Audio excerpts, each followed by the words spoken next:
O método contraceptivo, ele varia de cada paciente para paciente, ou existe um perfil para indicar um método contraceptivo para o paciente? Não, ele muda totalmente para cada paciente, para cada faixa etária, para o que aquela paciente tem de doença, né? Então, vamos supor, uma adolescente hoje em dia, a gente pensa em métodos que a gente chama de longa duração, porque muitas vezes é difícil para uma adolescente lembrar de tomar o anticoncepcional oral todos os dias no mesmo horário. Ela erra um dia, erra 2 dias, pronto, aí o medicamento já não faz aquele efeito que era para ele fazer. Perfeito. Então, muitas vezes, alguns métodos, hoje em dia a gente tem o implante, que é o que a gente chama de Implanon, que a gente coloca e ele dura 3 anos. Tem os DIUs, mas para colocar os DIUs, a menina ela já tem que ter tido uma relação sexual. E também pensando em doenças, né? Então, uma paciente que teve trombose, por exemplo, é contraindicado um hormônio com estrogênio para ela.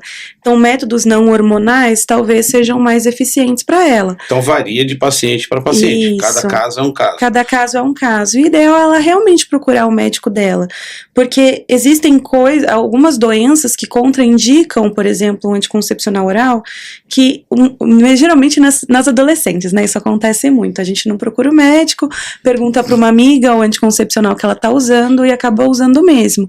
E tem algumas particularidades de cada paciente que a gente consegue manejar isso, dando um específico para cada uma.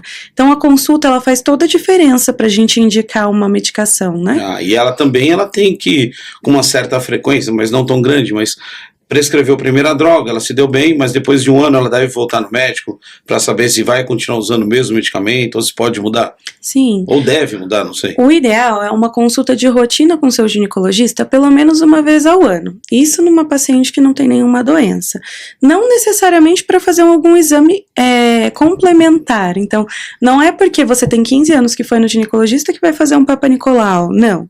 A ideia é você fazer uma consulta no seu ginecologista para ele conversar com você, ver como está a saúde da sua menstruação, ver como que está a sua saúde reprodutiva, a sua saúde sexual, e a partir daí fazer um exame físico, examinar suas mamas, examinar a região genital.